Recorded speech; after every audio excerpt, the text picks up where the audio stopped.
আসন্ন জাতীয় সংসদ নির্বাচনকে সামনে রেখে বাংলাদেশ জাতীয় ছাত্র সমাজের উদ্যোগে ভোলায় অনুষ্ঠিত হয়েছে জাঁকজমকপূর্ণ মোটরসাইকেল শোডাউন। আজ শনিবার দুপুরে এই শোডাউনকে কেন্দ্র করে ভোলা জেলা, উপজেলা, পৌর ছাত্র সমাজের বিপুল সংখ্যক নেতাকর্মী এই শোডাউনে অংশ নেন। সদর উপজেলা ছাত্র সমাজের আহ্বায়ক মোহাম্মদ পারভেজের নেতৃত্বে শোডাউনে অংশ নেন ছাত্র সমাজের সদস্য সচিব মোহাম্মদ হোসাইন সহ বিভিন্ন ইউনিটের নেতৃবৃন্দ।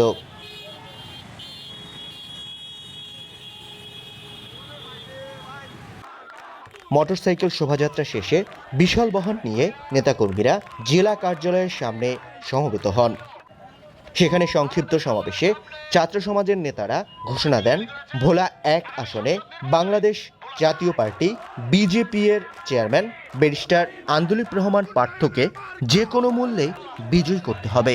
তারা আরও বলেন, ভোলার দীর্ঘদিনের অসমাপ্ত সমস্যার সমাধান করতে একমাত্র সক্ষম ব্যারিস্টার পার্থ। মোহাম্মদ সামিরুজ্জামান সামির, চ্যানেল 21, ভোলা।